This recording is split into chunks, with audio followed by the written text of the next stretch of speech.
Welcome to Jeevitha editor YouTube channel. MEd first semester இந்திய கல்வியின் வரலாறு மற்றும் அரசியல் பொருளாதாரம்.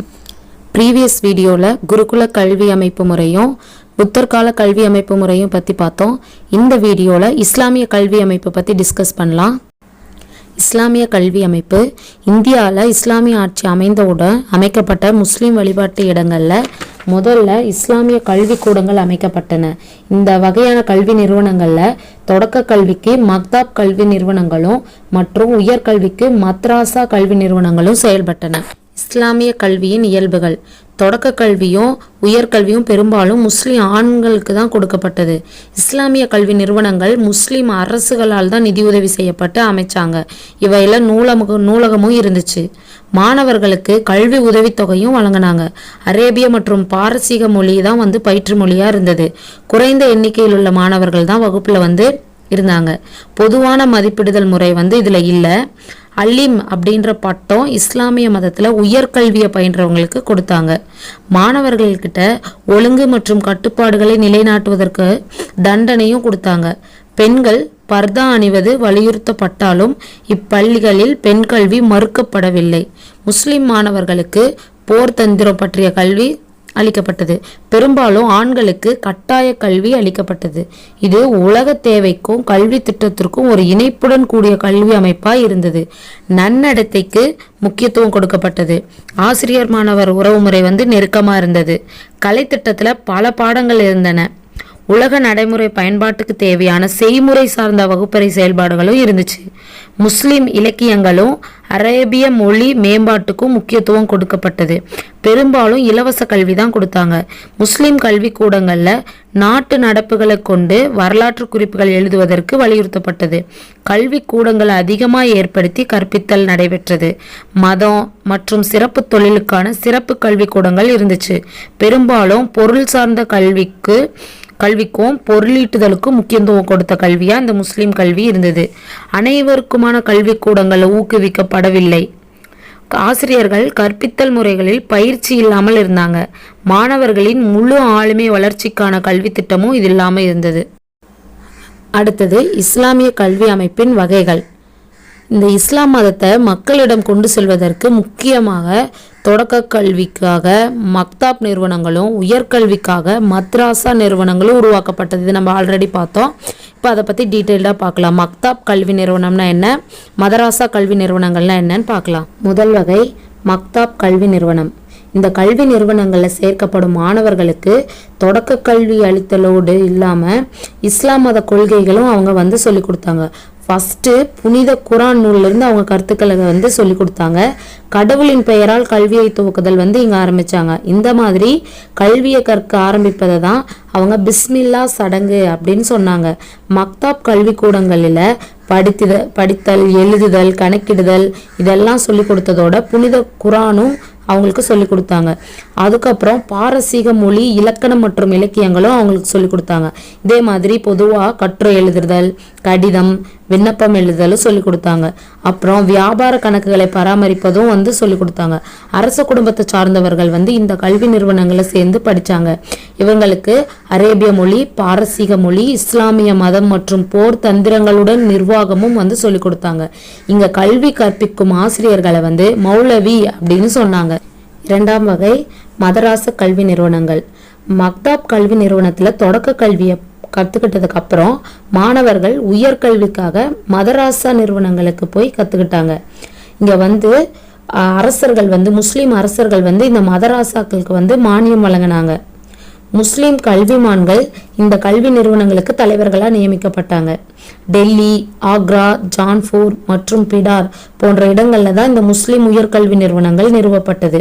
இந்த கல்வி நிறுவனங்கள்ல அக்பர் காலத்துல மருத்துவம், வரலாறு, புவியியல், பொருளாதாரம், அரசியல், அறிவியல், தத்துவவியல், ஜோதிடம், சட்டம், கணிதம் இந்த பாடங்கள் எல்லாமே கற்பிக்கப்பட்டாங்க. கற்பித்தல் முறை வாய்மொழியாக கற்பித்தலும் மற்றும் மனப்பாடம் செய்தலும் தான் முக்கியமான கற்பித்தல் முறையாக இருந்துச்சு. அக்பர் காலத்தில் மாணவர்களுக்கு கற்பிக்க வேண்டியதை எழுத்து மூலமாக அமைத்து திட்டமிட்டு கற்பிக்க வேண்டும் அப்படின்னு வலியுறுத்தப்பட்டது.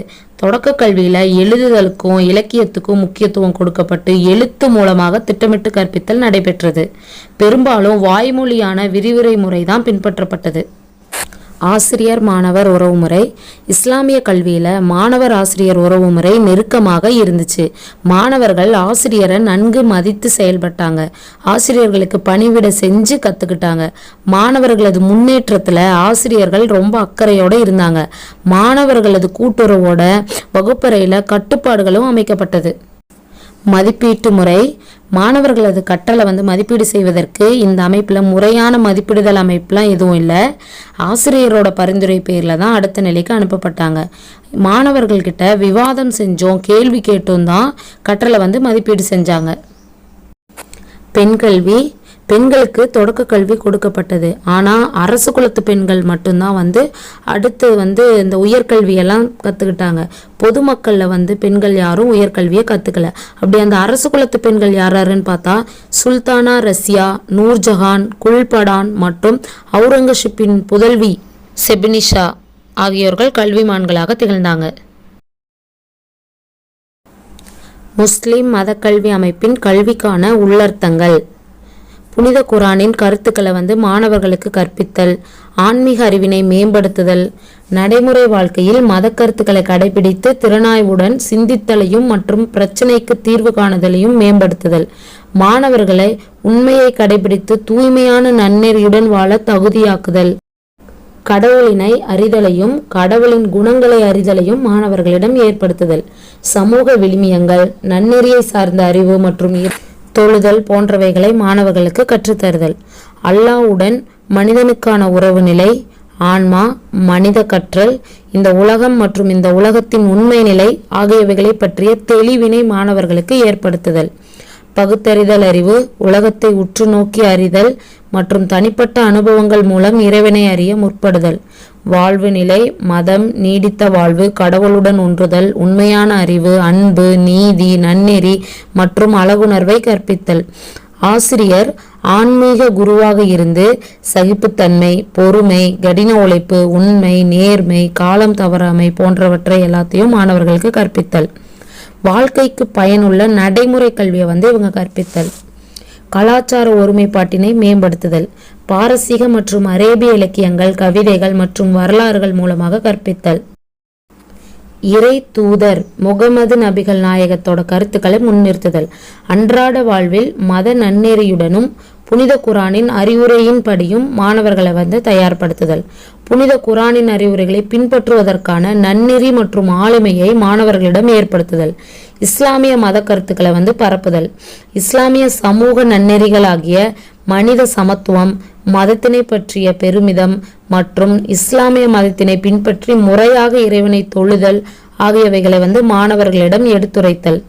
மாணவர்கள் தங்களது அன்றாட வாழ்வில் எதிர்நோக்கும் பிரச்சனைகளை தீர்ப்பதற்குரிய நடைமுறை கல்வியை அளித்தல். இந்த மாதிரி இஸ்லாமிய கல்வி அமைப்பின் கல்விக்கான உள்ளர்த்தங்களை பட்டியலிடலாம்.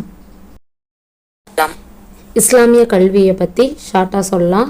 இஸ்லாமிய கல்வி நிறுவனங்களில் தொடக்க கல்விக்கு மக்தாப் கல்வி நிறுவனங்களும் உயர்கல்விக்கு மத்ராசா கல்வி நிறுவனங்களும் செயல்பட்டுச்சு. தொடக்க கல்வி உயர்கல்வி பெரும்பாலும் முஸ்லீம் ஆண்களுக்கு தான் கொடுத்தாங்க. மாணவர்களுக்கு இங்கே கல்வி உதவித்தொகை கொடுத்தாங்க. அவங்களுக்கு அரேபிய மற்றும் பாரசீக மொழி தான் பயிற்று மொழியாக இருந்துச்சு. அலீம் அப்படின்ற பட்டம் இஸ்லாமிய மதத்தில் உயர்கல்வியை பயின்றவங்களுக்கு கொடுத்தாங்க. பெண்கள் பர்தா அணிவது வலியுறுத்தப்பட்டாலும் இப்பள்ளிகளில் பெண் கல்வி மறுக்கப்படவில்லை. அதுக்கப்புறம் இதில் 2 அமைப்பு வகைகள் இருக்குது. ஒன்று மக்தாப் கல்வி நிறுவனம், இன்னொன்று மதராசா கல்வி நிறுவனங்கள். மக்தாப் கல்வி நிறுவனங்களில் சேர்க்க மாணவர்களுக்கு தொடக்க கல்வி மட்டும் இல்லாமல் இஸ்லாம் மத கொள்கைகளும் சொல்லிக் கொடுத்தாங்க. படித்துதல், எழுதுதல், கணக்கிடுதல் இதெல்லாம் சொல்லிக் கொடுக்கறது இல்லாமல் இந்த புனித குரான் அவங்களுக்கு சொல்லிக் கொடுத்தாங்க. அரச குடும்பத்தை சார்ந்தவங்க வந்து இந்த நிறுவனங்களை வந்து சேர்ந்து படித்தாங்க. அவங்களுக்கு வந்து அரேபிய மொழி, பாரசீக மொழி, இஸ்லாமிய மதம் மற்றும் போர் தந்திரங்களுடன் நிர்வாகமும் வந்து அவங்களுக்கு சொல்லி கொடுத்தாங்க. இங்கே கல்வி கற்பிக்கும் ஆசிரியர்கள் வந்து மௌலவி அப்படின்னு சொன்னாங்க. இது மக்தாப் கல்வி நிறுவனம். மதராச கல்வி நிறுவனங்களில் வந்து மக்தாப்ல வந்து படித்து தொடர்கல்வியை படித்து வந்ததுக்கு அப்புறம் உயர்கல்விக்கு இந்த மதராச நிறுவனங்களுக்கு வந்து போய் கற்றுக்கிட்டாங்க. மதராசர்களுக்கு முஸ்லீம் வந்து அரசர்கள் வந்து மானியம் கொடுத்தாங்க. இங்கே வந்து மருத்துவம், வரலாறு, புவியியல், பொருளாதாரம், அரசியல், அறிவியல், தத்துவியல், ஜோதிடம், சட்டம், கணிதம் இதெல்லாம் வந்து சொல்லி கொடுத்தாங்க. அடுத்தது கற்பித்தல் முறைகள் அப்படின்னா இங்கே வந்து வாய்மொழியாக கற்பித்தலும் மனப்பாடம் செய்தலும் முக்கியத்துவமாக இருந்துச்சு. அக்பர் காலத்தில் மாணவர்களுக்கு வந்து நம்ம கற்பிக்க வேண்டியதை எழுத்து மூலமாக அமைத்து திட்டமிட்டு கற்பிக்க வேண்டும் அப்படின்னு வலியுறுத்தப்பட்டது. இங்கே வாய்மொழியான விரிவுரை முறை பின்பற்றப்பட்டது. ஆசிரியர் மாணவர் உறவு முறை நன்றாகவே இருந்துச்சு. ஆசிரியர்களுக்கு மாணவர்கள் வந்து ரொம்ப ஒழுக்கமாக நடந்துக்கிட்டாங்க. அவங்களுக்கு பணிவிடை செஞ்சு அவங்க என்ன கற்றுக்கணுமோ அதை கற்றுக்கிட்டாங்க. வகுப்பறையில் சில கட்டுப்பாடுகளும் அமைக்கப்பட்டிருந்தது. மதிப்பீட்டு முறை அப்படின்னு பார்க்கும்போது இங்கே முறையான மதிப்பிடுதல் அமைப்புலாம் எதுவும் இல்லை. கேள்வி கேட்கறது, விவாதம் செய்தல், இந்த மாதிரி மதிப்பிடுதல் செஞ்சாங்க. அடுத்தது பெண் கல்வின்னு பார்க்கும்போது பெண்களுக்கு வந்து தொடக்க கல்வி கொடுத்தாங்க. ஆனால் அரச குலத்து பெண்கள் தான் வந்து கல்விமான்களாக திகழ்ந்தாங்க. பொதுமக்கள் பெண்கள் யாரும் உயர்கல்வியை வந்து பயிலவில்லை. அடுத்தது கல்விக்கான உள்ளர்த்தங்கள் அப்படின்னு பார்த்தா புனித குரானின் கருத்துக்களை வந்து மாணவர்களுக்கு சொல்லிக் கொடுக்கறது, ஆன்மீக அறிவினை மேம்படுத்துதல், அப்புறம் வாழ்க்கைக்கு பயனுள்ள நடைமுறை கல்வியை கற்பித்தாங்க. கலாச்சார ஒருமைப்பாட்டினை மேம்படுத்துதல், பாரசீக மற்றும் அரேபிய இலக்கியங்கள், கவிதைகள், வரலாறுகள் மூலமாக கற்பித்துதல், அப்புறம் இறை தூதர் முகமது நபிகள் நாயகத்தோட கருத்துக்களை வந்து முன்னிறுத்துதல், அன்றாட வாழ்வில் மத நன்னெறியுடனும் புனித குரானின் அறிவுரையின்படியும் மாணவர்களை தயார்படுத்துறது, இஸ்லாமிய மத கருத்துக்களை பரப்புதல், இந்த மாதிரி கல்விக்கான உள்ளர்த்தங்களை நாம தெளிவாக பார்த்தோம். இன்னைக்கான வீடியோவில் இஸ்லாமிய கல்வி அமைப்பை பற்றி டீட்டெயில்டாக பார்த்தோம். நாளைக்கு கிளாஸில் காலனி ஆதிக்க காலத்தில் கல்வி எப்படி இருந்ததுன்னு பார்க்கலாம். இந்த மாதிரி எம்எட் கிளாஸஸ்லாம் நீங்கள் பார்க்கணுன்னு டிவி எடிட்டர் யூடியூப் சேனலை மறக்காமல் சப்ஸ்கிரைப் பண்ணுங்கள். தேங்க்யூ ஃபார் வாட்சிங்.